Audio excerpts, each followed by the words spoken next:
I'm so excited to have you here. I've never had a factory owner, and it's a big deal. You're like the backbone of the industry, so I think A lot of work, but yeah, didn't mean own a factory, but that's where we are. Yeah. that's where we're at.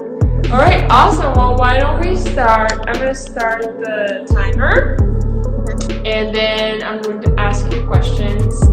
And before I even start the timer, why don't you tell us a little bit more about who you are? Well, your name is Alnea, but tell us more about yourself. So I own Career with my husband, and we have 12 on, and we have Etiga. I'm a co-founder. So we have those different projects that we've started. So I started all these projects with my husband, Arno. Um, yeah.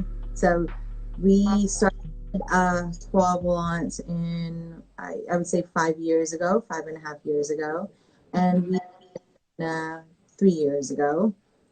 And I met Adele about 2 years ago. So I've had little projects here and there. And I just got back. I got back to the US, and I keep saying I just got back, but I got back to the US 7 years ago. I was living in Asia for 10 years. Oh, wow. I was been nomadic. So I studied in San Francisco. I worked in San Francisco, left to Asia, ended up being there for 10 years. And then Wow. came back to the US. I moved first to New York, and that's how I met you. And I was there for 2 years, and I moved. Arno and I decided to take our little Mini Cooper and drive cross country all the way here to Los Angeles, where we Wow. have these projects. Yeah. Why Yes. don't you? So you told me you never planned to have a factory. Yeah. It just kind of happened. So why don't you tell us more about how that happened? I mean, I think, um, I moved back to the US. I was in New York, I was teaching, and then I realized that I wanted to make a change from teaching. Uh, Mm. I mean, we moved here, the teaching job, and that didn't work out. And, Arn and I just started dating, so fell in love, moved to a new country again, moved into a new city. So it was kind of just about like starting something new. So I Mm-hmm. started a brand. Arn and I were basically in our living room with a Home Depot garden folding table, cutting, sewing, all of these pieces by ourselves. I mean, Yeah. and it's just like a tiny capsule collection that I made all by myself. And then as the brand grew, we started to look at other factories. We really didn't see ourselves working with any factories in Los Angeles. We've made a lot of amazing friends with factory owners, but it just wasn't the ideal situation. I mean, I Mm. in Asia for so long, and I had seen so many factories, and I've met a lot of technician machinists all over the world, and I've just seen a lot of different factory situations. And so when I started my brand, because Arna and I were making the pieces ourselves, but we really couldn't continue making them on our own, Yeah. uh, branched out and looked for factories to work with. But they just weren't what I was looking for. And, I made a commitment for 10 years living in Asia because I have seen where clothes are being made and how they're being made. And teaching, in Asia, I just made my clothes for almost like 10 years. I really didn't shop. Um, I bought or wore my students' work, designs. I wore my own pieces. I really made that commitment not to shop for so long just because I knew where things were being made. Mm. And I think that I felt the same way when I got back to the US.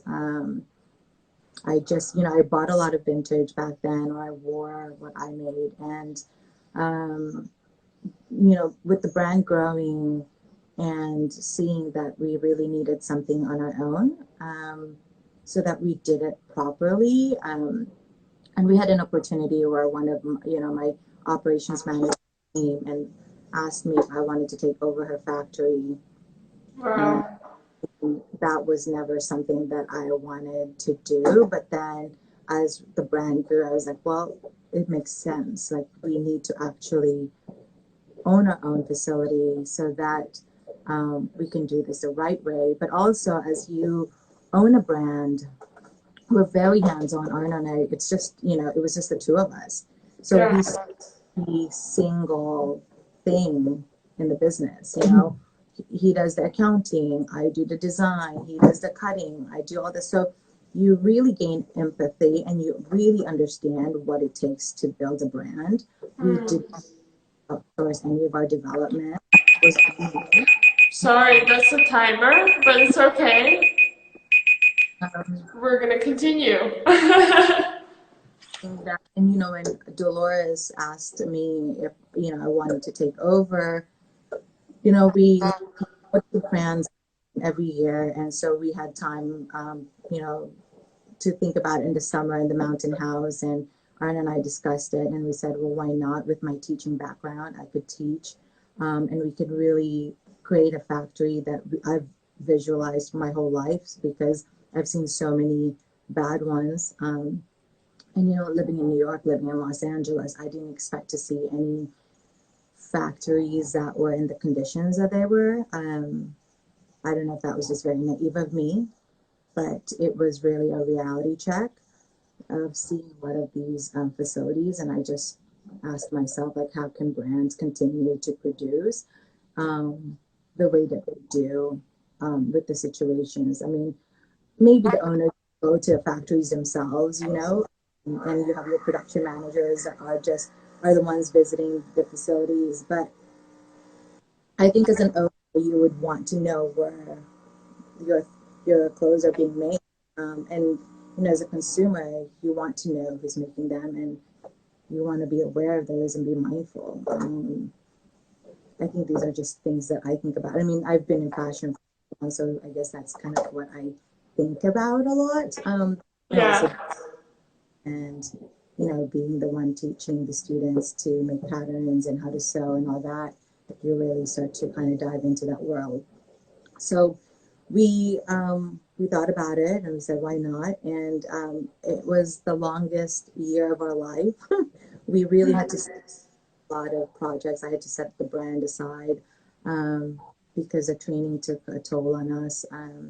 Learning about the manufacturing world, licenses, permits, insurances, building codes, practices, how you can do it better, what does circularity mean, what does sustainable mean, defining that. And, brands define sustainability in so many ways. And I don't have the background in sustainability that most people do understand, what fabrics does and all that. So I really had a lot to learn.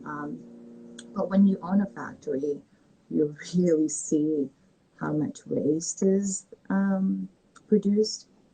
You really see what you could do to make changes and how to make it better.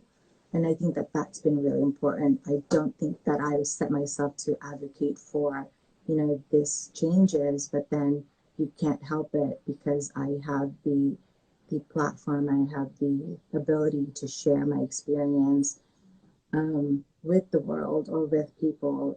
So I started, talking to the mayor's office. I started talking to consultants about sustainability. I just started talking outside of my comfort zone to learn about what it means to produce clean and responsibly.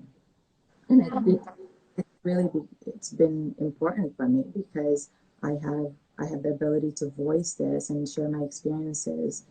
And Arna and I, we have a lot of discussions about what what it would mean if we could share our experiences with everyone. Um, Mm-hmm. I think that there's a disconnect on, there's so many aspects of sustainability and ethical practices, and there's really so many ways you can define it as a brand. Yeah. But, when you run a factory, you understand the process. And seeing that process is, you go through a lot of heartbreaks, and there's a lot of these. You you get asked a lot of questions all the time on your own, of like, wow, look at this much waste that we have to trash. Um, and you dispose, and do we need this much more clothes, do we need that style, can we do Yeah. it better? Can we produce minimally but yet, um, where you can provide what the consumer demand needs? So there's a lot of these really heavy topics, and you know we've been here now 6 years in Los Angeles, and in those 6 years I really looked for a recycling facility to Mm. even when I was in my living room, because it was just going into the bins. There's really no other way to it.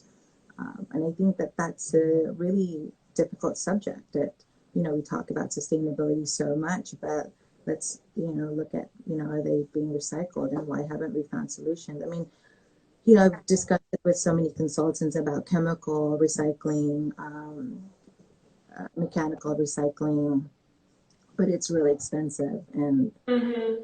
and the land's expensive. But I mean, cost versus, what it takes to care for our planet. Like, I'm not this type of business person that can think about that in the future. So I look out to the outside world to share my experiences, and hopefully someone comes up with it. But just continuing to discuss it, like, this is what's happening, this is what we need to do. Mm-hmm. Um, Welcome a lot of these discussions with people and share them to hopefully one day somebody can pick my brain, and we can have, you know, mechanical recycling here in Los Angeles that's for the public, for all the brands to be able to, that we require them to recycle. So, I mean, it just became this big project that I didn't intend, but it's an important project because then I can share these experiences and how we can do it better. That's You know, amazing. um, factory owners that really what they're doing. Um, there's not a lot, having a lot of hard discussions and transparency about the cost. But being new, you are you kind of dive in naively, when like your workers comp is crazy because everybody's full time and you're not hiring everybody as contractor. You really, you really start to understand the cost of creating Mm-hmm. ethical, sustainable product. Yeah, Then, absolutely. outside of the factory, brands do their thing as well. And there's different costs, and I continue to ask myself is what is the cost of labor, and what is the value of labor, versus like the production cost of a lookbook and the models and the photographer versus someone sewing your clothes and making that. So it's a lot of back and forth. I mean, my head never stops. It just keeps spinning and spinning and spinning. Yeah, Before it was just spinning about design. yeah, yeah. Is this really necessary? I mean, I look at fabric utilization. I'm such a nerd when it comes to fabric utilization. So, uh, I mean, I've always been a fan of oversized clothing, but for my brand, there is actually a practical reason to use as oversized, because I'm trying to use as much of the fabric as possible and not just Yeah. because it's important for me. So, I mean, even for the year that we produce for, I always look at their mini markers, and I have conversation about them like, you're only at 60%, but be at 50%. Yeah. Can you do something else with that? And then of course it gets expensive, because if you make scrunchies, if you make little tote bags with those scraps, it adds on to the cost. But I think it's worth it, so that we don't dispose of those scraps. But also, like, where are you producing? The cost of labor in that city, and Yeah. you compare the U.S. with overseas, and so many companies compare producing in Los Angeles and in New York with overseas. It's so difficult to do that because the labor cost is so different Yeah, and I know that like labor cost is actually something that you're really focusing on is to really taking care of your employees and being fair. I feel like the way you've always run your business is you look at them as humans, which is like common sense, but you know so that's something that's always really inspired me about the way that you run your business. How has it been during this time? Like, with having your little work family, and it being so difficult, like, what are some of the hurdles that you've had to overcome in that way, like during COVID and just, yeah, the times that we're in right now? There was a lot of uneasiness in the beginning of this. A lot of tears and me going to my husband and just crying and crazy. Just, as a business, as a businesswoman, like I'd never set myself to be a businesswoman. So there's always so much to learn. And so when this pandemic hit, like, how do I take care of my team? Yeah. To keep them safe during this time? Do we open? We have a facility overhead costs that I can't just ignore. And the safety of my team, I have a lot of older machinists, so that are more at risk, and really asking myself, like, how do I open up again and still stay in business and do this the way that we can in the most safest way. So what But were some of the things that you did? well, we called. I called, the mayor's office to understand what are some of the protocols we could do. Yeah. But we also, public safety comes in to check. So you have that resource to call them, and they give the information to businesses, or at least I inquired about it. So Arno and I reached out for that. Like, what are the protocols that we need to do? And we're lucky that we have a close relationship, with the city, to be able to get a lot of these protocols in hand. And then, with the garment work centers, I had conversation about them as well. Again, I use my network to understand, like, how to reopen and how to build these protocols. And we're only half the team right now. Sadly, not sadly, but it's the way that I can keep the team safe. We have a 5,000 square foot space. Your And space is so beautiful. and we have, there's 15 of us. So it's really a luxury to have this space that we're in. But I've always dreamt of having a facility big enough that we're not on top of each other, because Yeah. the facility, I mean, the average facility in Los Angeles for a factory is 700 square foot, and you've got 10 people working in that space, and that's the reality. Yeah. Something that I'm really not for. And I worked in a lot of these factories, and I told you this before. Like, a lot of factory owners who thought I was going to be their client, I would say, like, can I just use your button machine? Can I just use your overlock? Can I use your single needle? So I think that, when I sat in these machines, and I sat with the team for like that long, for 8 hours or 7 hours, and I was using their machines, they Yeah. just I just really understood what it meant to be in those spaces. Mm. Working in a classroom where, I mean, in New York, classrooms are really small, but like, um, you know, it's hard. I think, if you put any one of us in those facilities with that square footage and your machines around you and the sound of the machines, I think it's really, it takes a toll mentally and emotionally on you. So I just, wanted a facility that had a space and to breathe and, work nicely, and that I'm not embarrassed to have anyone come in and walk into our facility. But, that's a cost on top of that, because it's not a 700 square foot space. Yeah. So put into my overhead. But it means a lot to me. It means a lot to my team. My team's happy, you know. We work Monday through Friday, and everybody wears a mask, and we have LA Protect that comes in weekly to check in on us. We took the time during the pandemic to get audited by an OSHA certified auditor. That was through LA Protect, and we realized a lot of things that we didn't know. I mean, we knew what we knew we wanted to be responsible and we wanted to make this a clean process.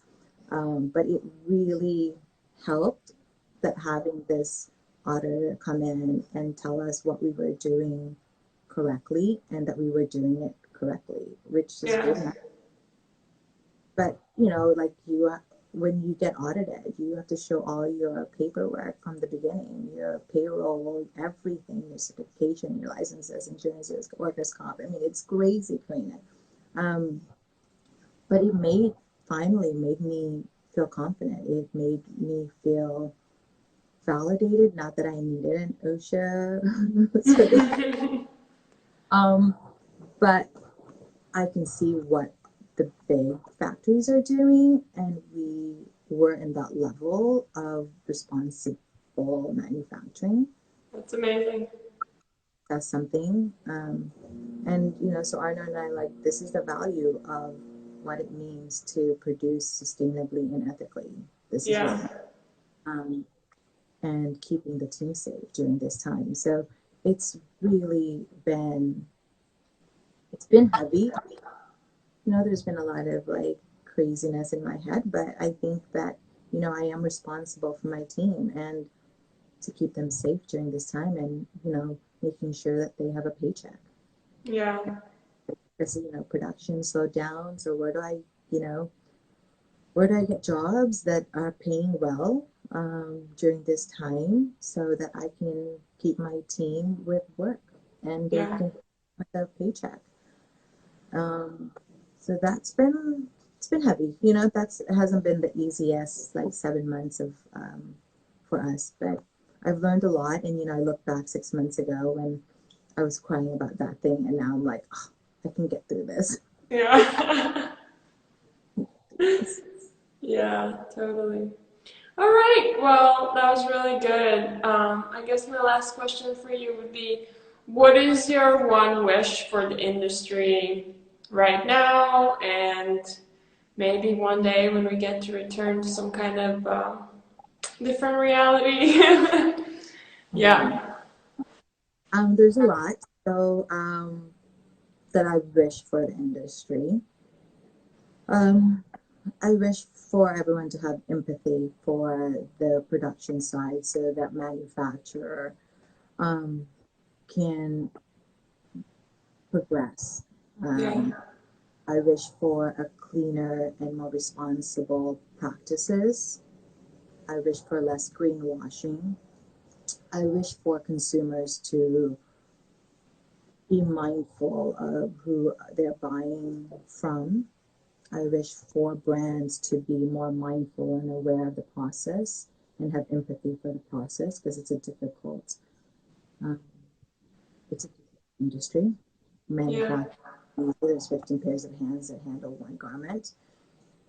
Um, I wish for more authentic processes, and I wish for the cities and the state and for federal level to provide more solutions on being circular and responsible. Yeah. And for the consumer to understand, uh, the labor costs it takes for Los Angeles City, for New York City, for any city that is production, and to be mindful of that. I think that that will help you kind of understand what you're consuming and who you're consuming. I think and even in the design team and in the production team, to have more of that awareness of what we do for what our actions do and how it affects the planet. I think really being mindful and being aware of what we can do better and really progressing this industry to be cleaner. Because you can, it's really possible. I mean, Arna and I have been proving that for the past 3 years. You can have one black bin in your facility and everything else is a blue bin, recycling bin, so that you force your team to be mindful and recycle everything. I mean, I don't know what happens afterwards, really, because I mean, I've done a lot of research and there's so many different things, but um, really where you start. I mean, wishing for anyone who's starting to build a brand, to build a facility, to work in this industry, to be more mindful and aware. And I wish for more vocational training for the machinists and the technicians, to have more educational platform that is for the team, the manufacturing team, so Mm-hmm. understand the consequences of our behavior for the planet, because I think a lot of the platforms that are available about sustainable practices, most manufacturing, most garment factories don't even understand what they're saying. I mean, you know what, Mm. because it's only for, you know, the manager, the admin level, senior level. So that's not even going down into the garment manufacturers like team. So I think that advocating for more vocational training, more educational platforms for the team is important. You know, Yeah. to really understand that creating a garment, if you're a designer, you're a production manager, you're a technician, you're a machinist, you understand how to do it better. Yeah. That's really good. I feel like it came in a way full circle, you know, like we were talking about how important your team is and taking care of them, and I think part of it is also educating them, you know, and also making them feel like they're an important part of the process, you know, because I feel the more each member of the team understands why what they do is important, Yeah, the better that they're going to do it and, yeah, feel more valued, you know? yeah, and you can really see the 3 years that we've been doing this, my team, you know, they're dressing up better, they're taking care of themselves, you know, managing the stress level. They come in Monday through Friday. We have, you know, our 8 hour work. You can see that it really makes a difference on their health. You know, for I've known them for years, and the change, you know, they take better care of themselves, you know, because they have the mental space, they have the emotional space to take care of themselves. And in results, you have garments that come out better. Yeah, absolutely. Amazing. Yeah. That's so good. Thank you so much, Alnea. Thanks for inviting me.